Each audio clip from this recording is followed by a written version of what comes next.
બહુ મોટા ભાગ્ય હોય તો સંતોના દર્શન થાય. બહુધા તવ ભાગ્યેન દુઃખ શાંતિ ભવિષ્યતિ યદા ભાગ્યમ ભવેદ ભૂરી ભવતો દર્શનમ તદા. દુઃખ શાંતિ ભવિષ્યતિ, અમારા દુઃખની શાંતિ થઈ જાય, તમારા જેવાના દર્શન થાય. નારદજી કહે કે આપ કોણ છો દેવી? કહ્યું કે મારું નામ ભક્તિ છે. આ મારા પુત્ર છે જ્ઞાન અને વૈરાગ્ય. કાલ યોગથી અમે વૃદ્ધ થઈ ગયા ત્રણેય. આ બાજુમાં જે સ્ત્રીઓ છે ગંગા આદિ નદીઓ છે મારી સેવા કરે. મારો જન્મ દ્રવિડ દેશમાં થયો, હું મારું બાળપણ અને મારો ઉછેર કર્ણાટકમાં થયો. મહારાષ્ટ્રમાં ક્યાંક ક્યાંક હું સન્માનને પામી, પણ હું ગુજરાતમાં આવીને તો હું અને મારા બાળકો બંને વૃદ્ધ થઈ ગયા. અમે ત્રણેય યુવાન હતા. મારા પુત્રો નિસ્તેજ થઈને દુર્બળ બની ગયા છે. અને એ વિચાર કરીને હું જ્યારે ગુજરાતમાંથી પાછી વૃંદાવનમાં આવી તો હું યુવાન બની ગઈ, પણ મારા દીકરાઓ નિસ્તેજ થઈ અને આવી રીતે બંને પડ્યા છે. 85 વર્ષના બે દીકરાઓ અને 25 વર્ષની માં, એમ આપણે એવું લાગે કે અસંભવિત છે. પણ ગુજરાતમાં આવીને ભક્તિ શા માટે ઘરડી થઈ? એમ કહી શકાય કે ગુજરાત એવો પ્રદેશ હતો, ભક્તમાળમાં નાભાજી લખે છે, જગત વિદિત નરસિંહ ભગત જેહી ગુર્જર ધર પાવન કરી મહાસ્મારત લોક ભક્તિ લવલેશ ન જાને માલા મુદ્રા દેખી તાસુ કે નિંદા ન ઠાને. આ ગુજરાત પ્રદેશ એક સમયમાં નરસિંહ મહેતા 14મી સદીમાં થયા. બાકી આ જ ભક્તિ કપટવાળી ભૂમિ હતી ગુજરાતની. એટલે અહીંયા આવીને ભક્તિ દ્રઢ થઈ ગઈ. એક મતલબ છે ઘરડી થઈ ગઈ. પણ એટલું ચોક્કસ કહી શકું કે ઘરડી ભક્તિ કોને કહેવાય ને યુવાન ભક્તિ કોને કહેવાય? પોતાના સગવડ પ્રમાણે આપણે કરીએ ને એને ઘરડી ભક્તિ કહેવાય. ભગવાનને અનુકૂળ થવા માટે આપણી અનુકૂળતા છોડી દેવી, આને યુવાન ભક્તિ કહેવાય.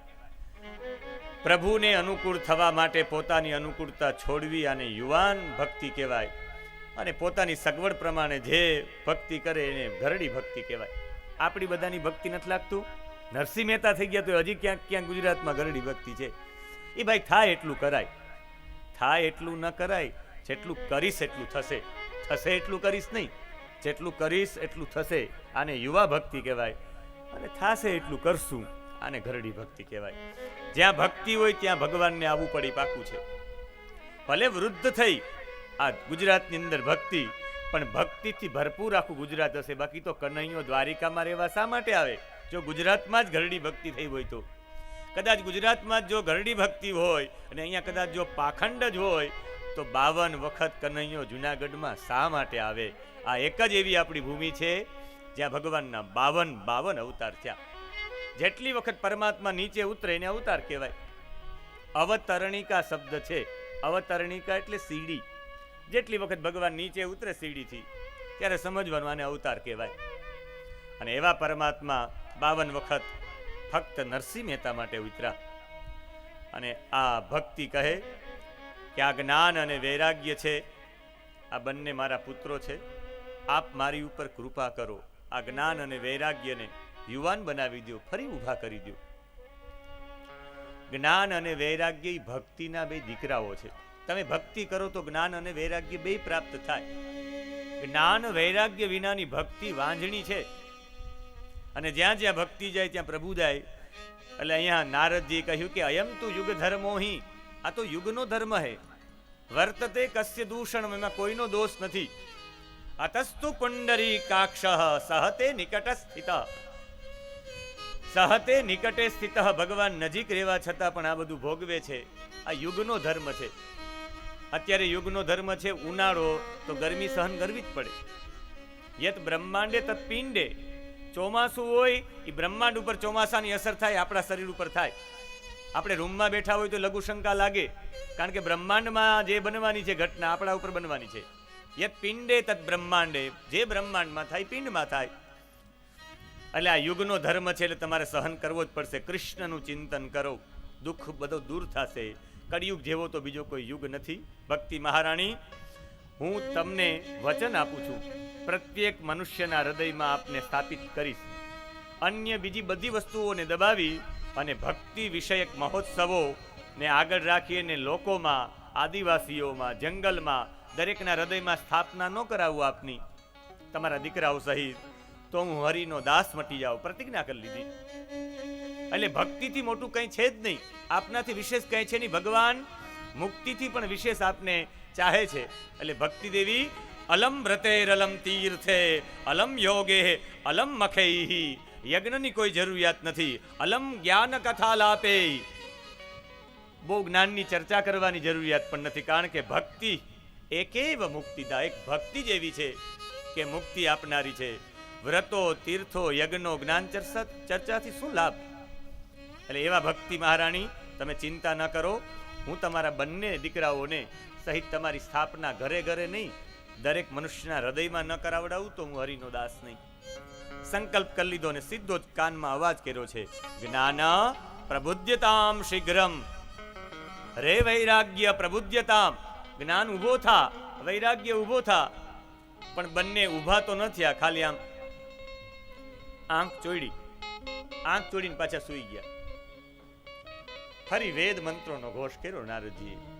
કાનમાં બાજુમાં રહી અને મંત્રોચ્ચાર કર્યો છે. ઓમ જગનેન જગ્નમય જંત દેવાસાનિ ધર્માણિ પ્રથમાન્યાસન્ના, દેહનાકમ મહિમાનઃ સચંદ્ર પૂર્વે સાધ્યા સંતિ દેવા. વેદોના મંત્ર બોલવામાં આવ્યા. ખાલી આંખ છોડીને પાછા સૂઈ ગયા. અરે એ સમયે નારદજીએ કહ્યું કે અહો નિદ્રા કથમ યાતિ વૃદ્ધત્વમ ચ મહત્તરમ. અરે નિદ્રા નથી જાતી તો વૃદ્ધાવસ્થા કેમ જાશે? પણ વેદોમાં ક્યાંક ક્યાંક ક્ષેપક છે, વેદોમાં ક્યાંક ભેળસેળ કરેલી છે. સાચું નવનીત જેવું ચોખ્ખી કોઈ વસ્તુ આપણી સંસ્કૃતિમાં હોય તો ઉપનિષદ છે. કાનમાં જઈને ઉપનિષદના પાઠ કર્યા છે. ઈશાવાસ્યમિદં જગત સર્વમ યત્કિંચિત જગત્યામ જગત તેન ત્યક્તેન ભુંજિથાઃ મા ગૃધઃ કસ્ય સ્વિદ્ધનમ.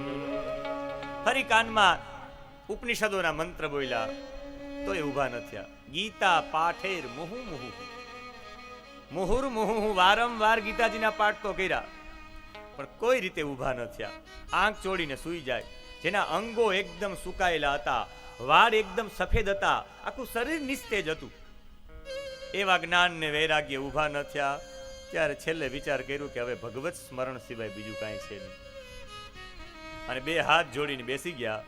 અને જેવું જ ભગવાન ગોવિંદમ સ્મારયામાસ ચિંતયન નીતિ ગોવિંદમ, ગોવિંદજીનું સ્મરણ કર્યું. અને જેવું સ્મારયામાસ ભાર્ગવ, જેવું જ ગોવિંદનું સ્મરણ કર્યું, ઉપરથી આકાશવાણી થઈ. અને જ્યારે જ્યારે પણ તમારા જીવનમાં મુશ્કેલી આવે, જ્યારે ભગવત સ્મરણ કરો તો વિપદ્દઃ વિમોક્ષણમ હરિસ્મૃતિ, ભગવાનનું સ્મરણ કરો એટલે રસ્તો મળી જ જાય. અહીંયા લગભગ 1 વર્ષ થયું હશે.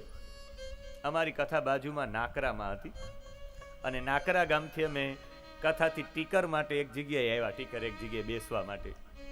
ત્યારે આ કોયલાના વચ્ચે આવ્યું હતું. અરે રસ્તામાં હું વાતો કરતો જતો હતો. જે યજમાનના દીકરા હતા, ભૂદેવ જ હતા, એ ગાડી ચલાવતા મારી સામે જોતા હતા. હું વાતો કરતો હતો આમ, તો એ મારી સામે જોતા હતા. ગાડી ઉતરી ગઈ કોયલાના ગામના પાદરમાં. એક તમારે પુલ છે અહીંયા, ત્યાં ઉતરી ગઈ. એટલે ગાડી આમ થઈ ગઈ. અમે એ પુલ હતો એમાં આમ થઈ ગયા ને ગાડી આમ થઈ ગઈ. હવે ઉતરવું કેમ? હવે જેમ તેમ કરીને બધા ઉતરી તો ગયા. પણ હવે ઓલો ભાઈએ ચડાવી અંદર, એને જે કે હતો નહીં કોઈ ચડાવી શકે એમ હતા નહીં. ભૂદેવો થોડા ધક્કો મારી શકે. અને એને ખબર ન પડે ગાડી કેમ ચડાવી. ત્યાં એક કોઈ ભોંડાવાળા આવ્યા, તમારા ગામના જ હતા. 2 છોકરાઓ હતા યુવાન. એમાં એ પેલા જેને આવીને કીધું ભાઈ કોઈ પી નથી ગયા ને? અમે કીધું ભાઈ ધોતિયા વાળા છે કે એમાં પીવાનું ન હોય. પછી એને કીધું કે ઓહો ગોરદાદા છો કે 1 મિનિટ. પછી એને પોતે પથ્થર રાખ્યા. 2 છોકરાએ પથ્થર રાખી, તમે સાઈડમાં, તમારે કંઈ કરવું નથી દાદા, એમ કરીને ગાડી આખી ચડાવી દીધી. અને ગાડી ચડાવી દીધી પછી એમને કીધું કે ભાઈ અમારો ધર્મ છે, અમે આહિર છીએ, એટલે ભૂદેવોની સેવા કરવી અમારો ધર્મ છે. મેં કીધું સારું. પછી કે મેં તમને ક્યાંક જોયા છે. મેં કીધું ભાઈ મારું નામ મહાદેવ છે, અહીં મારી નાકરામાં. એ પેલા ભાલકાવાળા? મેં કીધું હા. તો એ કે સેલ્ફી લેવી પડશે. એટલે આ કોયલાના પછી મેં એને ક્યારે કીધું કે વરસ દિવસ પછી અમારી કથા છે કોઈલાણામાં, ત્યારે મળશું.